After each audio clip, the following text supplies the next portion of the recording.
We're thrilled today to have a great scholar with us to talk on this very important and relevant topic of speaking religious truth to political power. And I want to tell you just very briefly about her before I pass it over.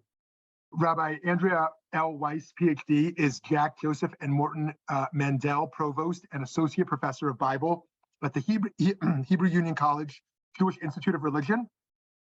She's the founder of the American Values Religious Voices campaign, co-editor of American Values Religious Voices, 100 Days, 100 Letters, University of Cincinnati Press, 2019, with Volume 2 forthcoming in fall 2022, and associate editor of the Torah, a women's commentary, CCAR Press, 2008. Her other writings include Figurative Language in Biblical Prose Narrative, Metaphor in the Book of Samuel, published by Brill in 2006, and articles on metaphor, biblical poetry, and biblical conceptions of God. It's a real honor and delight to introduce Rabbi Dr. Andrea Weiss. Thank you for being here. Well, thank you for having me. It's nice to be here and to share with all of you a project that has become a real passion of mine and a sort of unexpected new direction in my career following the 2016 election. So I want to share, I am delighted to have a chance to share with you a project, as I said, that came about in the wake of the 2016 election. And really in the days that followed the election, as started to think about both in reflecting on the campaign and in imagining, trying to get a sense of what the coming months and years might look for us. And I had the idea, as I thought about the ways in which during the campaign, so many of core American values that I had always taken for granted as really foundational to who our country is, all of a sudden it did not seem so secure or so foundational. And I thought to myself, I thought about how many of those core American values are connected to our different religious traditions. So I had the idea, kind of a nutty idea, far-fetched idea in the days following the election, that what if we could get 100 scholars of religion from all different faiths from around the country to come together to articulate both for our elected leaders and a broader audience what our core American values are and the way they are connected to our ancient, enduring religious traditions. So with this idea, there were three people that helped to make this idea a reality. And I want to introduce them to you, and I will take you through the story of how this campaign worked, how it came about, how it worked, and along the way, share some of the letters with you. And I'll pause at certain points to take your questions and comments. So how this idea came about. So when I had this idea to get this 100 letters and to get 100 people together to publish these letters, I went down the street. I live in the Philadelphia suburbs in the town called Ballackinwood, and it's quite convenient for me as a Bible scholar to live down the street from actually two Bible scholars, Mark Smith and his wife, Liz Block-Smith, who are both Bible scholars. And I knocked on their door and I said to Mark, who's been a mentor and a teacher of mine, I said, Mark, I had this idea, what do you think? And he listened and he said, I think it's a good it'idea and I'll help to the extent that I can, I'll help you make it happen. So with that encouragement, the couple days later, this is the Sunday after the election, I went to the New York campus of the Hebrew Union College Jewish Institute of Religion, where we were having a big symposium. And I went up to our then president, Rabbi Aaron Pankin of blessed memory. And I said to Rabbi Pankin, I have this idea. I think I'll need a website, maybe a student intern. Would you be willing to give me some money to fund the project? I said, maybe it would cost about $5,000. I had no clue what the project would entail or what it would cost, but I asked anyways. And he thought about it and he came back to me the next day and he said, give it a shot and I'll provide the financial support that you need. And for Rabbi Pankin, this was important. This represented for him what was a hallmark of his presidency, which is the idea of thought leadership, the idea that what we scholars at the Hebrew Union College do in our studies matters in the world and is relevant to the issues of our day. So with his encouragement, I then reached out to a friend of mine, Lisa Weinberger, who has a graphic design and branding studio in Philadelphia. And I sent Lisa the following letter. First, I asked her if she would take care of my dog on a weekend. You'll meet my dog. little bit later in the PowerPoint. And then I told her I had this idea, and you can see I was originally calling it an idea that didn't stick. Scripture teaches 100 days, 100 scholars of the book. And I shared this idea, and I said to her, probably, I knew nothing. I wasn't on social media. I really not technologically savvy, but I figured I'd need a website and some other graphic elements. And I asked if she'd be willing to help. And again, I had no idea what I was asking. And if I did, as I saw the project unfold, I probably wouldn't have had the chutzpah to ask, but I did. And the next day, Lisa wrote me back this: I'm in for both. And Lisa explained to me later that she felt like she had a hole in her heart after the election. And she thought, what could she do as a graphic designer that would really make a difference in the world? And here, kind of out of the blue, my email popped up in her inbox asking her to take her gifts and her resources and to put them in service of something bigger than herself. And she volunteered right away. So I then put together an advisory committee, both of colleagues, some who I had never met before, but I started reaching out to people. Before I started this project, I did not have much of an interfaith network. So I just kept asking people who they knew who might want to be involved in the project. And I kept then compiling a list of people. So with the advisory committee, we put together kind of the outlines of the project, what the letters would look like, and how the whole project would work. At the same time, Lisa was busy coming up with the graphic identity of the project. You can see it has a real American look, and setting up our social media platforms. And we had a web designer who volunteered to put the website together. So with all of that, on December 2nd of 2016, we sent a first batch of letters to about 100 scholars of religion. And the defining feature of this project was that everyone that we reached out to had a Ph.D. That was sort of that. My sense on this was that unlike rabbis and ministers and other clergy who literally have a pulpit, that scholars of religion are not usually on the forefront of the public conversation. And I felt like these are people that had something to say, and that people might be interested in and have something that they wanted to share with a larger audience. So what I asked people was the following: what passages from your religious tradition have you been thinking about in the wake of the election? What issues most concern you, and how does your religious heritage speak to those concerns? What message rooted in the texts you study and teach would you most like to deliver to our national leaders and to a wider interfaith audience, many of whom long for guidance, inspiration, and a reaffirmation of what it means to be American? And so with that, that was on, as I hear, the day on December 2nd of 2016. So that meant that we had 50 days until January 20th, which was Inauguration Day. And it took us up until January 20th to get 100 people to sign up.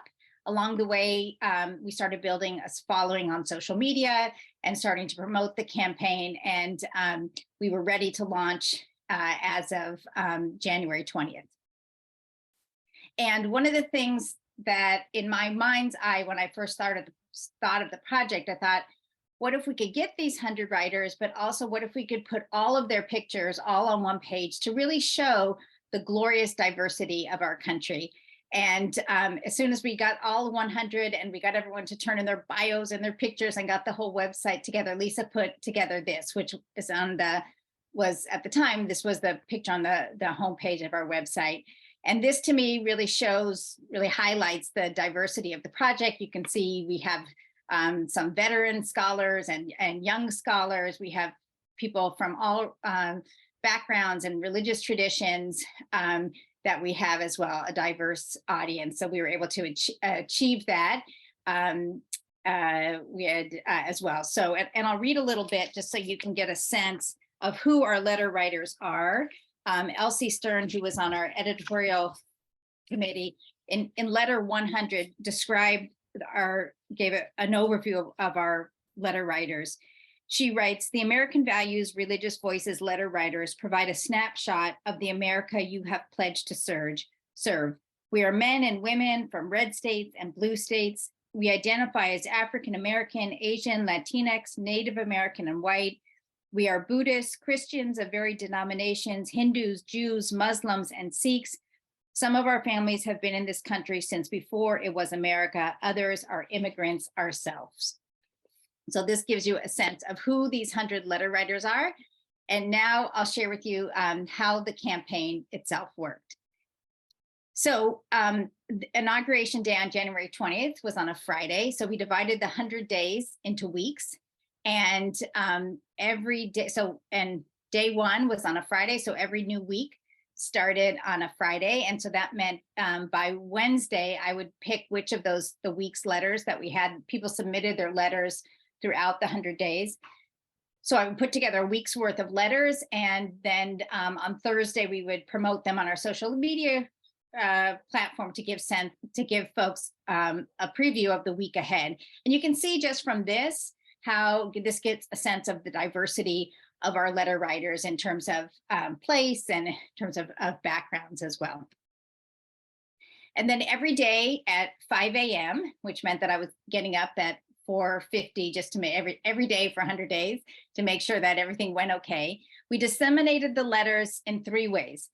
So first, I would upload them on our website. So at 5 a.m., they would come, the letters would pop up on our website, and we had people subscribe. So we had over 2,000 subscribers. And so those folks would get an email every day at 5 a.m. saying today's day one, letter one, with a link to the letter. And at the same time, the letters were also, we had a MailChimp account, and that's how I learned that you couldn't just directly send. Here, let me go back to this slide. So you can't. I learned I couldn't directly email all the members of Congress and the Senate. So I bought a list that had all the chiefs of staff and legislative directors of all members of the House and Senate. And so all of those folks and the president and vice president then at 5 a.m. through MailChimp also got the same letter. And so I want to share, I'll read my letter to you from 2017, so you can kind of get a sense of what the project was all about. And also, it also shares what motivated me to want to do this project. So I wrote at the time, in this time of transition in our nation's history, the words of the Bible call to us with clarity and urgency, reminding us of the core values that have formed the foundation of American society in the past and should guide us now as we begin a new administration. In the book, Reading the Bible with Our Founding Fathers, Daniel L. Dreisbach documents the Bible's profound influence on American politics and culture in the 18th and 19th centuries. Records show that figures like George Washington, Thomas Paine, and John Adams invoked the words of the prophet Micah. This was, in fact, one of the most common Bible verses invoked at this time period. So this verse from Micah 6:8, God has told you what is good and what God requires of you, only to do justice and to love mercy and to walk humbly with your God. Explaining the popularity of this frequently quoted verse, Dreisbach writes, a common belief among the founding generation was that both individual and collective righteousness were prerequisites for divine favor and vital to the success of the American political experiment. They believed that a self-governing people must have an internal moral compass that would encourage divine citizens and the broader society to behave in a controlled, disciplined manner. And then I concluded, brought the letter, connected that Micah verse to some of the other biblical passages. So I wrote, the message of Micah 6:8 echoes throughout the Hebrew Bible, teaching us what it means to do justice and love mercy. The book of Exodus commands, you shall not wrong or oppress the stranger, for you were strangers in the land of Egypt. You shall not mistreat any widow or orphan. By the way, that turned out to be the most frequently cited biblical verse in all the 100 letters. I'll can think what might be some of the other popular ones. And then the letter continues, again and again, the Bible insists that we safeguard the most vulnerable individuals in our midst and treat them with dignity and empathy.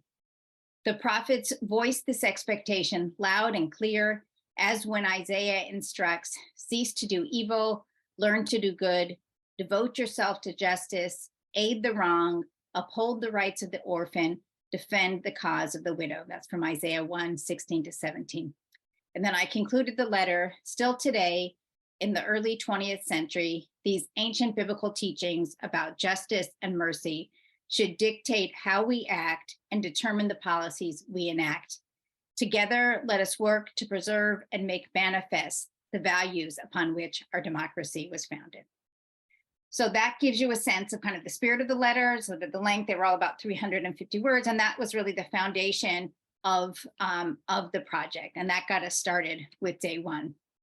And on every morning, as I said, the letters went out electronically. We also, starting early in the morning, we promoted them on our social media platforms. So for every letter, we would take a pull quote that Lisa would make a slide like this, and we put that on Twitter and Instagram. And then on Facebook, we tweeted a link and all with the link to the letter. And on Facebook, we used the author's photos. And you can get a sense from this. This is letter 100, but you can see 417 or 4,714 people reached. Gives you a sense of, by the end of the campaign, the reach of the project.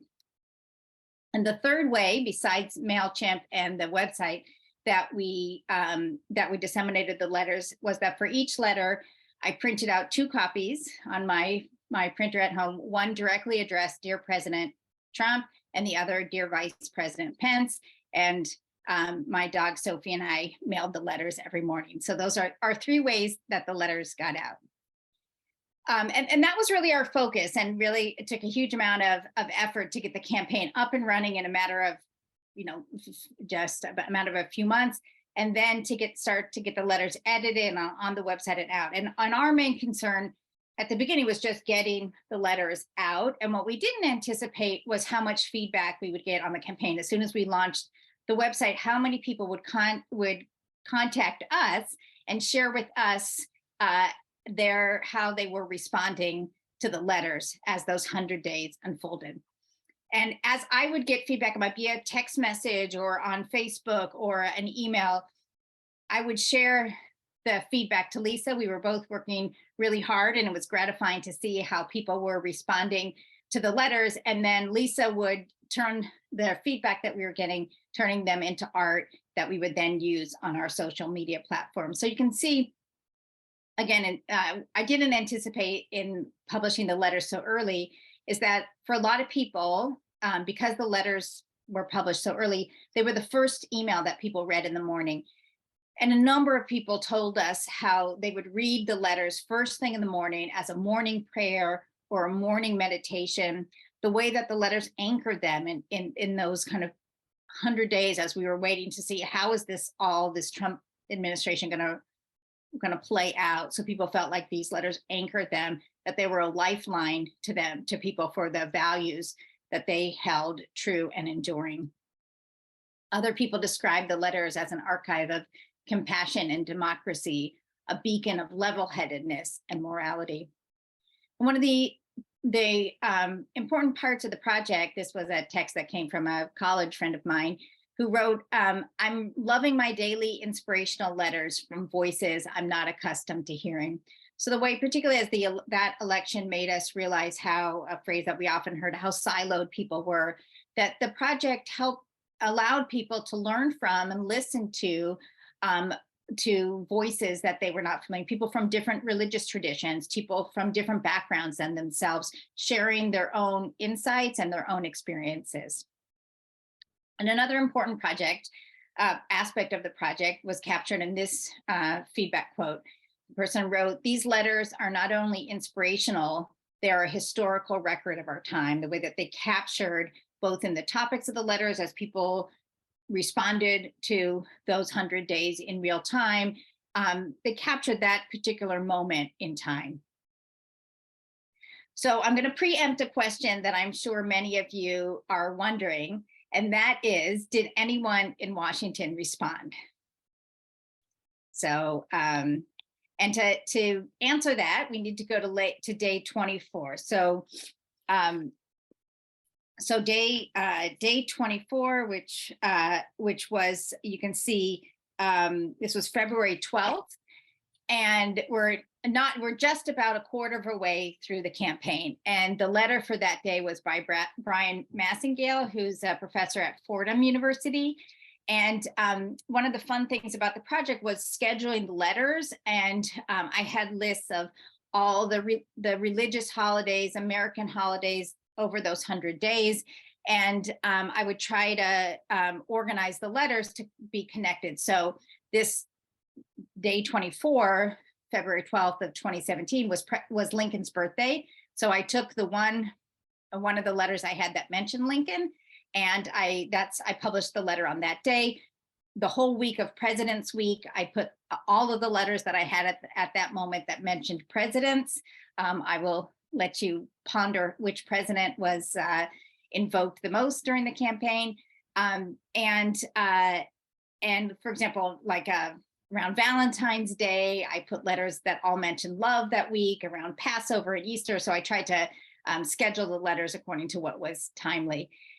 And you can see this letter is about healing our country's division. And the letter writer quotes from Lincoln's House Divided speech: "A house divided against itself cannot stand."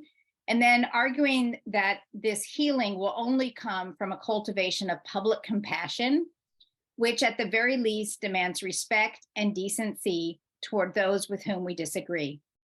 And then in the last paragraph of the letter, the Professor Massingale writes, "Pope John Paul II declared that one of the most important questions facing society is, how are we living together?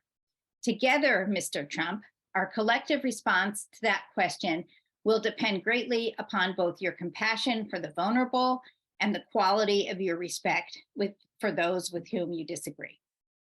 So that letter went off, as I said, early that morning of February 12th. And that morning, you can see around 9 a.m., I noticed on my phone that there was a reply to the MailChimp account. So that was in 24 days, that was the first sign that anyone in Washington was reading these letters. I excitedly opened up the email and found it was from Catherine McGuire, who's chief of staff for Republican Senator Randy Holcomb of Illinois. And she wrote about how she was really loving the letter at the beginning, but then how she found herself deflated and sorely disappointed with the concluding sentence, which in her opinion just ruined the whole letter. She wrote, "Instead of driving home that we, the nation's people, should do all we can to rise above our current selves and create again that important notion of together, the conclusion seemed to press for continued divide, laying it at the feet of the divider himself." And she goes on to argue that last sentence where the letter writer says, "Together, Mr. Trump," she says that, in her opinion, that last sentence undermined the core message of the letter in one fell swoop. And then she wrote, "I choose to work for the greater good and do all I personally can to be part of the solution, no matter what, rather than part of the problem." So I took her email, I forwarded it to Brian Massingale and asked him to respond. And you can see in his response later that day, he explains why he chose that rhetorical move to directly address and notice he calls him Mr. Trump, not President Trump in the end. And he says, "For better or for worse, the nation takes its clues from the president's example. That is part of the burden and responsibility of anyone of any party who holds the privileged office that now is his." And then he thanks her for his service. And I forwarded that to Catherine McGuire. And she wrote back a message that really kept us going throughout the campaign. She wrote, "Keep the letters coming. People are reading them. They help to make sense of the world we live in today and remind us of the world we all want to live in tomorrow." So again, we're at day 24, we felt a good sense of accomplishment that we were about a quarter of the way through, but we still had 76 letters more to send. And in fact, Catherine McGuire is the only person of the thousands of people on our MailChimp email list in Washington that we heard from. She wrote me a little bit later in the campaign too. So, but that's not the only thing that happened on day 24. And this to me captures, I think, what this project is all about and its potential. So another Fordham professor, Karina Hogan, wrote to me later that same day and told me about how someone that day, February 12th was a Sunday, and someone at her church came up to her, and explained that he's a Democrat living in Manhattan, and that his brother is, who's works at Oral Roberts University from Oklahoma and staunch Trump supporter, and that they had stopped talking during the campaign. And he said to her, she was one of our letter writers, I want you to know that we started speaking again because of the letters. They started talking about the letters. And I later contacted this person, and he wrote to me to say that during the campaign, my brother and I stopped speaking. Values and voices created dialogue and healing for me. And this is, I think, the potential of this project, and sort of what we all need to be doing now is, even amongst the considerable disagreement of many people in our country, what are the ways that we can find opportunities for shared dialogue, to listen to and learn from one another. So that got us to the 100 days. I'll share a little bit of what happened next, and then we'll pause for some questions. So at the end of 100 days, I found myself the custodian of 100 letters, as well as all of this artwork that my friend my collaborator, Lisa Weinberger, and the other folks at Masters Group Design had created through the campaign. So, and Lisa had said to me when the campaign ended, well, we still have our social media platforms, just think how you might want to use them.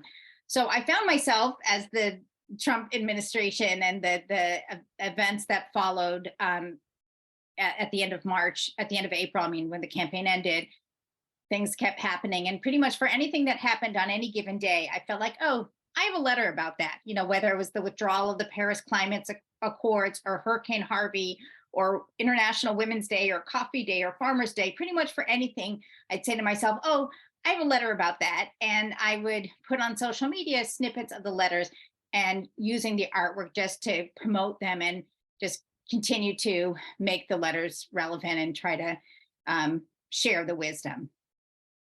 And a year later, I had this idea that we would do the Presidential Values and Voices Presidential Primer, where every day we retweeted a quote from each of the day's letters. So we sort of did the 100 days again. And in this case, I recruited my students at the Hebrew Union College, and I gave each student who wanted to volunteer a week, and they're the ones who selected the quotes.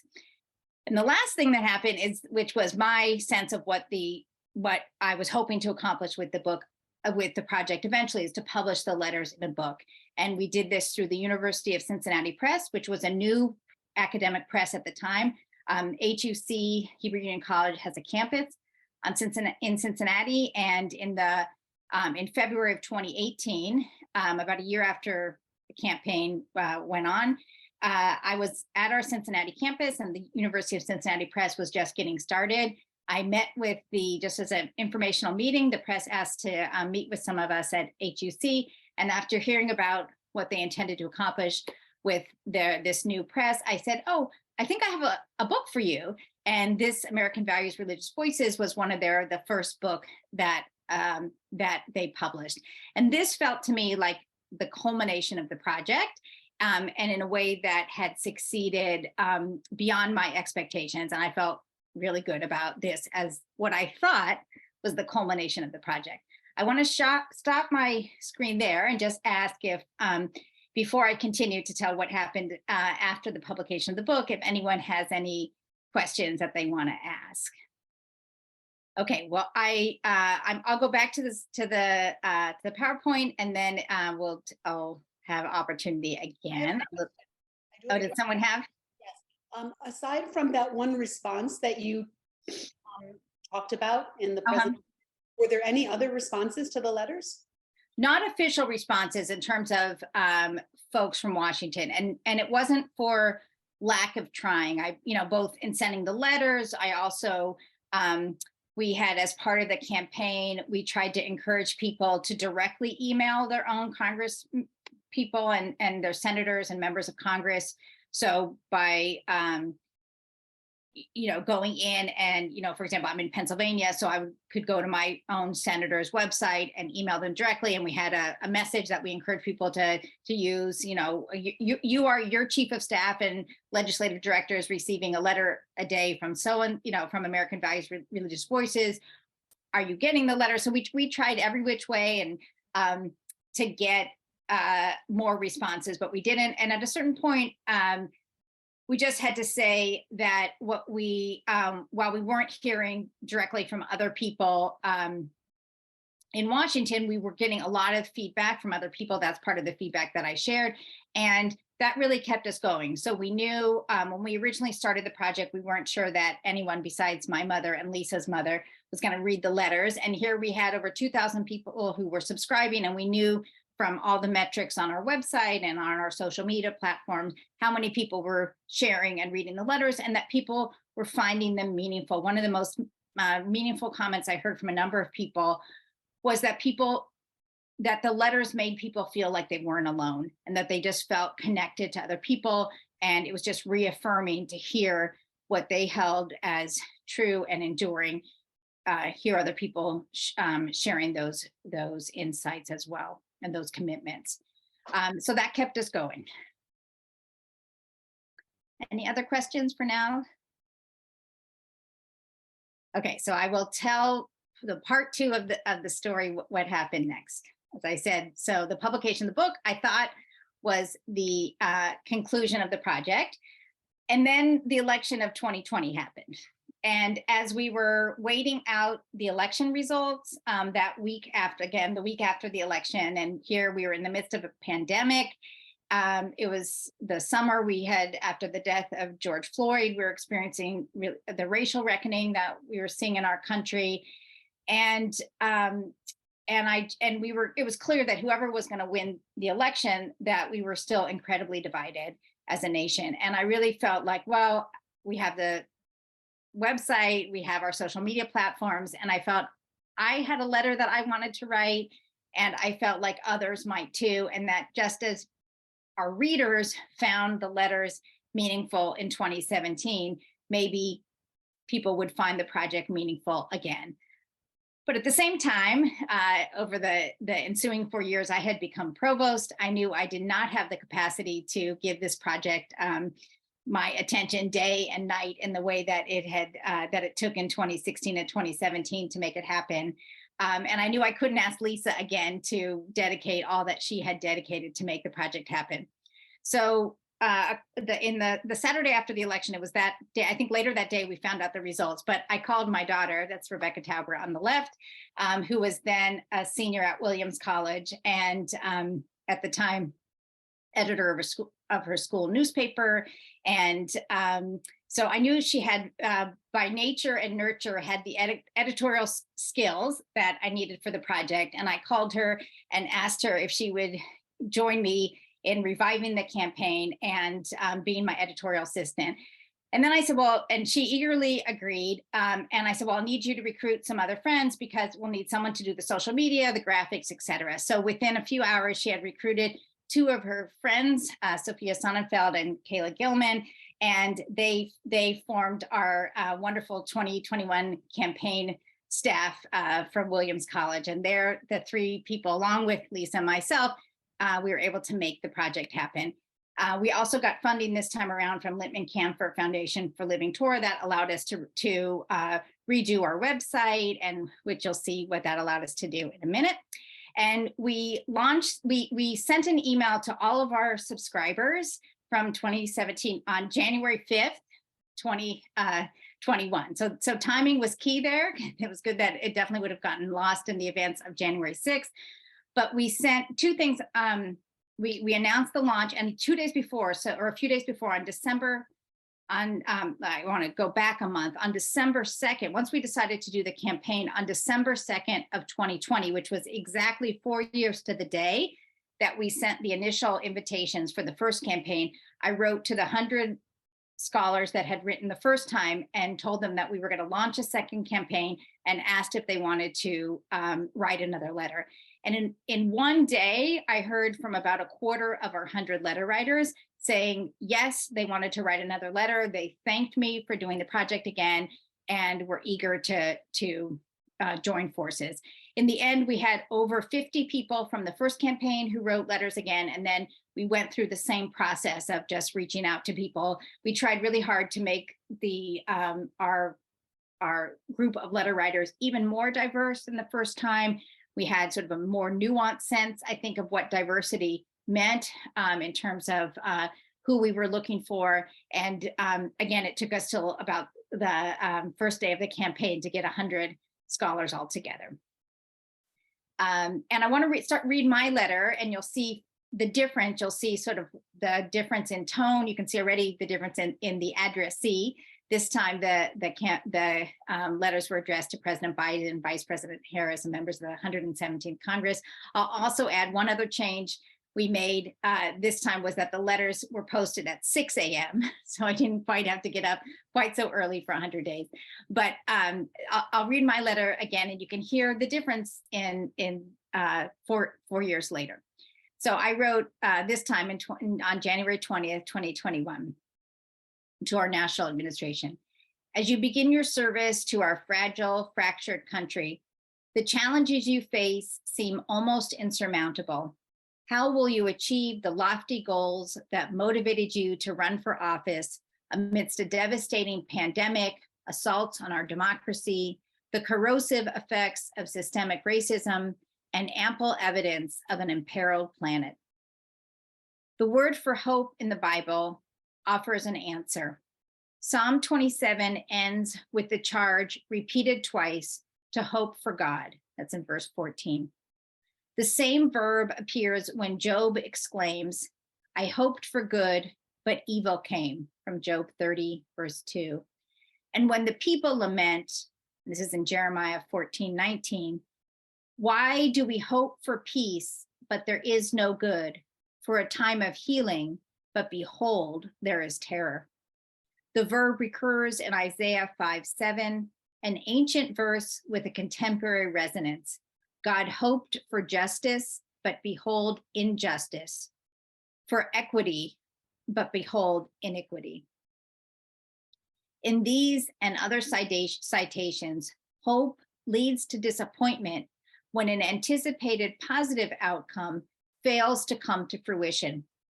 The Reverend Dr. Martin Luther King Jr. recognized the relationship between hope and disappointment in an address delivered on February 6, 1968, when he declared, we must accept finite disappointment, but never lose infinite hope. How can we hold both hope and disappointment in our own lives and in your work as our elected leaders? In between these two calls to hope for God in Psalm 27, we find a phrase sometimes translated as be strong and be of good courage. Elsewhere in the Bible, the two roots in this verse are used as part of an expression of encouragement, as when Moses charges Joshua, be strong and courageous, Deuteronomy 31:7. But only in Psalm 27:14 and Psalm 31:25 does the second verb appear in the causative grammatical form, which I would translate as be strong and cause your heart to be resilient. Take that advice to heart as you get to work. Be courageous, be kind, be hopeful about your ability to bring about a better world. So you can see sort of the, and this was a text that was such a go-to, Psalm 27 verse 14 and Psalm in general, but was such a go-to text for me throughout the pandemic. And this is the message that I really wanted to share about hope and courage and disappointment. So that's the letter that got us started. The campaign, as I said, worked exactly the same way. The letters went out on our website to our subscribers. We sent them on MailChimp. And the big difference here, as you can see, in the intervening 4 years, I had a new dog that our dog Sophie had passed away. This is my new dog Jordy, and every day Jordy and I would mail the letters. And again, we had the same social media platforms, exactly the same. One of the new features of the campaign, and this was helpful to work with our young editorial team, and who brought a lot of technological savvy and know-how, was we created on our website the opportunity to put videos. So we asked the authors to record themselves, either audio or video, reading the letters. So here's an example. This is Simran Singh. He's a well-known author. I'd encourage you to take a look at a lot of his wonderful books. But I love this image. I mean, if you were to, this just looks like the pandemic. You know, we've all gotten so used to this view that you see in this picture, as you see behind me, of what would have been unimaginable before the pandemic, is people doing their work from their own homes. And so you can, and by putting the recordings up and asking people to record them, it really brings the letters to life, and you can hear the distinct voices. You see people in all of their, in their own homes and in their offices, and diversity. So we have over half the letters we have on video. You can check out our YouTube channel, Values and Voices. So that was a new component. We also took advantage of the Zoom platform, which we all became much more used to over Zoom. And we created a live interactive forum with a President's Day performance and community conversation.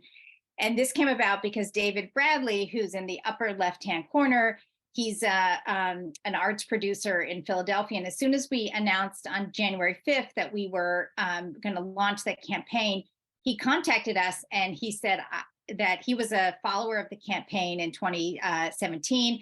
And he said, I can hear these letters being sung, I can hear them being read. So we worked with him to create this program, and you can see, and he recruited artists, several of whom wrote original songs, also you can find on YouTube, and artists, actors who read selected letters. And we also had here Philadelphia Congressman Dwight Evans, who joined us to be part of the conversation.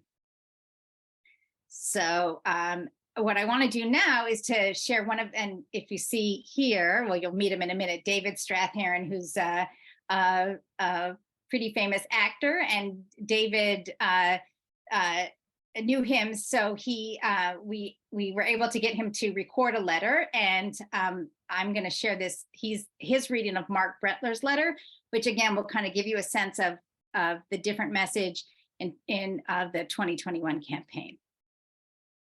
So take a listen.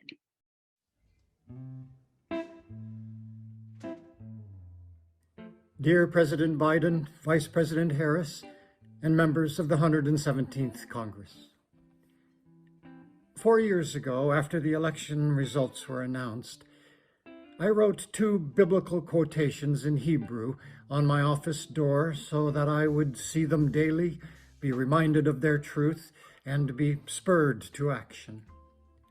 The first was from Deuteronomy chapter 16, verse 20, which should be translated as, quote, after justice must you chase. Zedek, Zedek, tirdof. Most English translations miss how emphatic this command is. It repeats justice twice. As the medieval Jewish commentator Abraham ibn Ezra notes, this doubling implies that you must act justly time after time, whether it is to your advantage or disadvantage. The word I translated as chase is often incorrectly rendered less forcefully as follow or pursue, but it's a very physical running word. You do and should get tired from such sprinting. But it is essential to keep running after justice and to call out and to redress injustice wherever you may find it. My second quote is more tranquil and aims to counterbalance the frenetic image of the first. Quote, love truth, and shalom. Zechariah chapter 8, verse 19.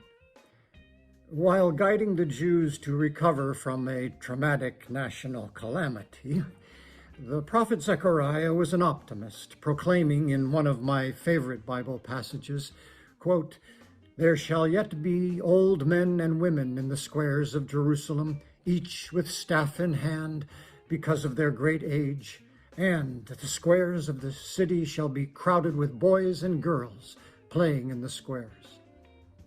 Zechariah chapter 8, verses 4 and 5. But this new society must be based on truth and shalom. Typically, that last word is translated as peace, which we so desperately hope for in these turbulent times. But its meaning here is personal well-being or wholeness, the main responsibility of government. Only through such wholeness can the young and old enjoy and benefit from life. I believe that sections of all the world's scriptures, including the Hebrew Bible, my scripture, have the ability to heal. May this administration use scriptures well, to chase justice and to love the truth, supporting the well-being and peace for all of us. I look forward to the day when this happens. When it does, I will no longer need these Bible verses as a reminder on my office door. Shalom. Mark Zvi Brettler, Bernice and Morton Lerner Distinguished Professor in Judaic Studies, Duke University.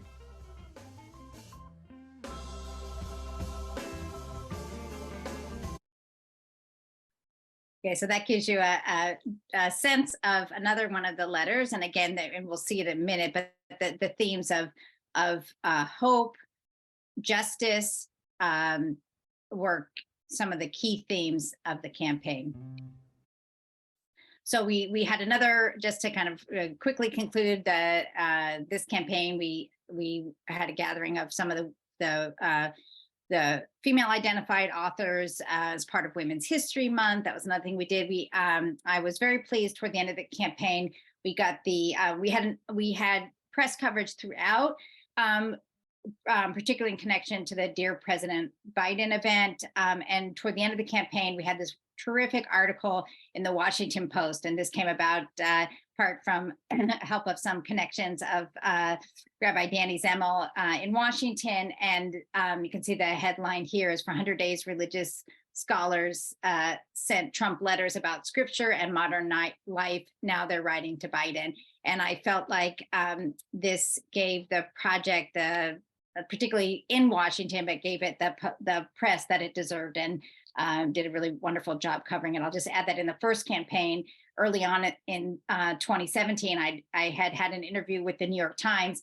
They were interested in writing about the campaign, and they sent a photographer to my house and took pictures of me with all of my stacks of Bibles that I used to edit the letters, and me walking my dog to mail the letters. And the article, I waited for that article for 100 days, and it never happened. So it was especially gratifying that this time around, we had this article in the Washington Post. We also had a piece on the BBC. So it was good to see that the project got some publicity. And then if you're wondering, did anyone officially respond this time around?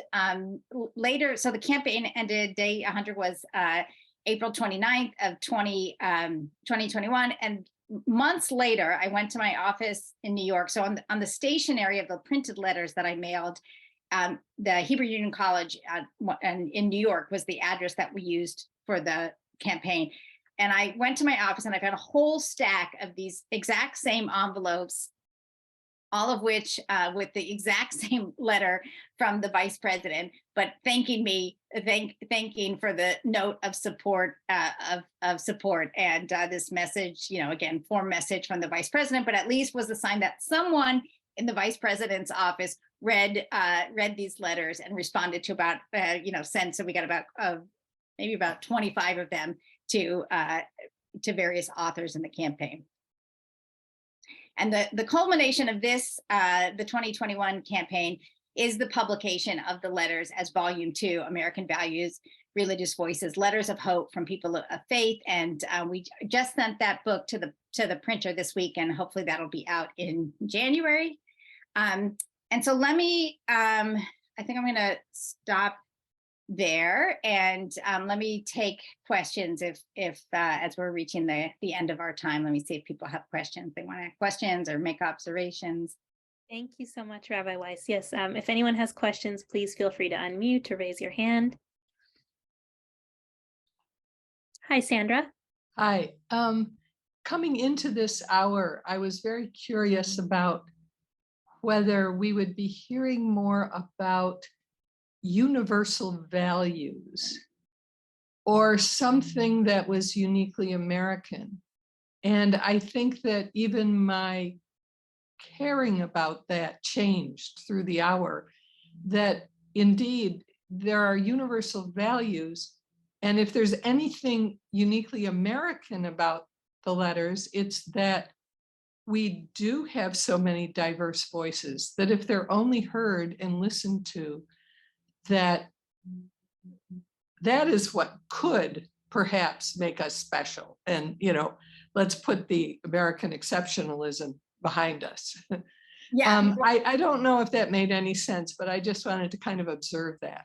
Yeah, well, let me quickly share what the last piece that I had, depending on the amount of time. So one of the things, let me back this up, that we did for the first campaign, when I uploaded the letters, for each letter, I would tag a number of qualities or topics. So this was what the original letters looked like. And so you could click on Common Good and see all the letters. And so for the first book, we did two-page spreads where we took the top 20 values and added up how many letters. And we did the same thing for the second book again, and the tallies, I have to say, a little bit more art than science, but we wanted to get a sense of like what were since we called the project American Values, Religious Voices, what were the most prominent values? And this chart shows you the top 20 values from each campaign. And it's interesting to see what values are most prominent and also what changed in the intervening 4 years. If we had more time, we kind of dwell on this, and the values that are most prominent both reflect the key values in our religious, in our various religious traditions. So for example, the emphasis on justice, we heard Mark Brettler's letter, Tzedek Jerdof. I talked about that in my letter 1 in 2017 about the emphasis on justice. That's just core to the Bible. And then the ways in which the other letters reflect and respond to what's going on around. So you'll see in 2017, two of the most common values were care of the stranger and care of the vulnerable. That very much reflected the policies of the Trump administration, particularly as concerns immigrants, Muslims, and so people were emphasizing those values.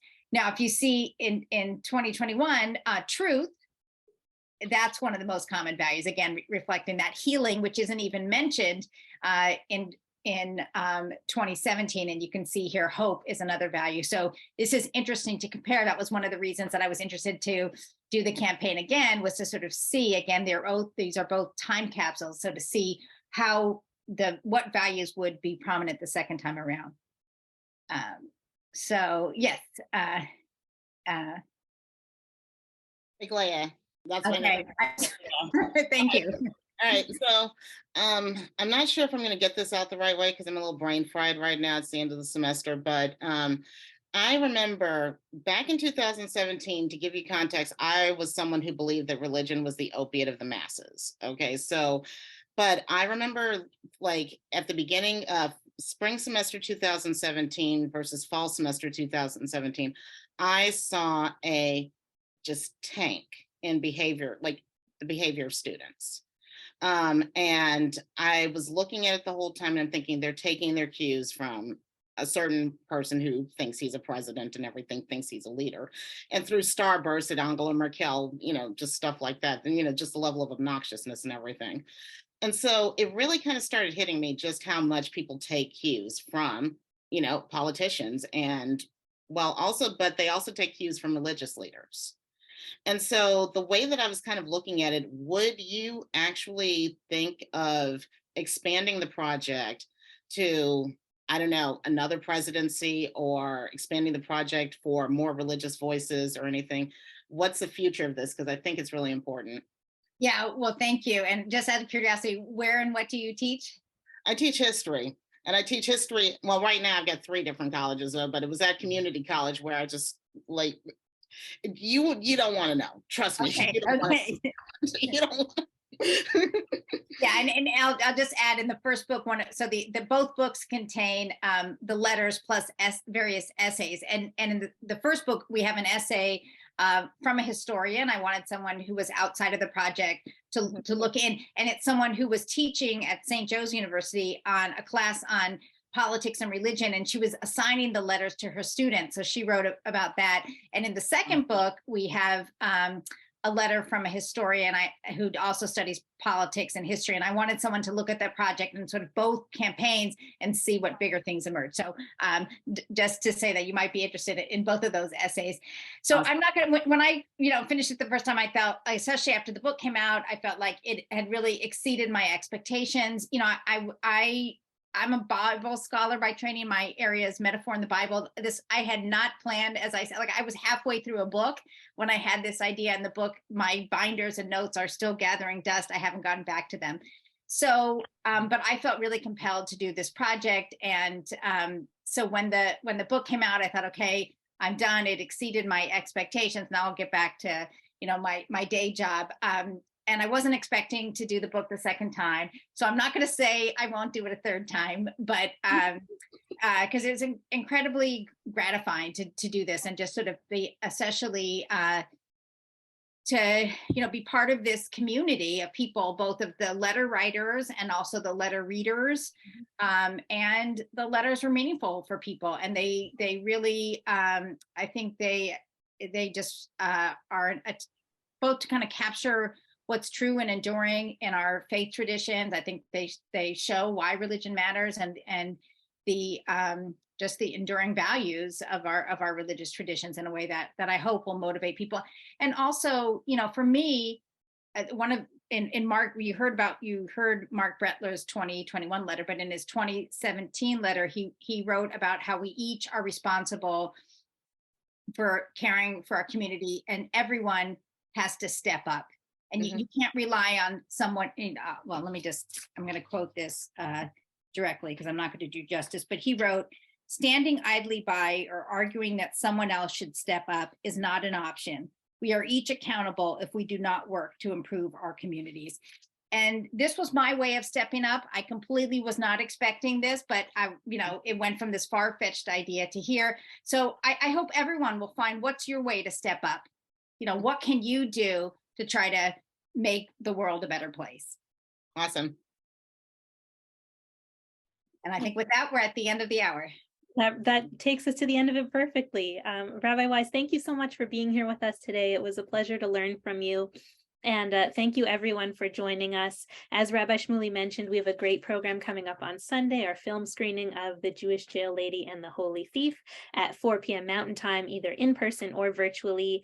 On Wednesday, we have another program, Nothing But the Truth, Balancing an Embrace of Tradition with Personal Integrity with Rabbi Leon Morris, and that'll be at 10 a.m. Mountain Time. And then another program on Thursday, Darkness Will Envelop Me, Meditations on Hanukkah and Winter with Dr. Dvorah Steinmetz, also at 10 a.m. Mountain Time. So that we hope that you can join us for some of those as well, and wishing you all a great rest of your day. Thanks again for being here.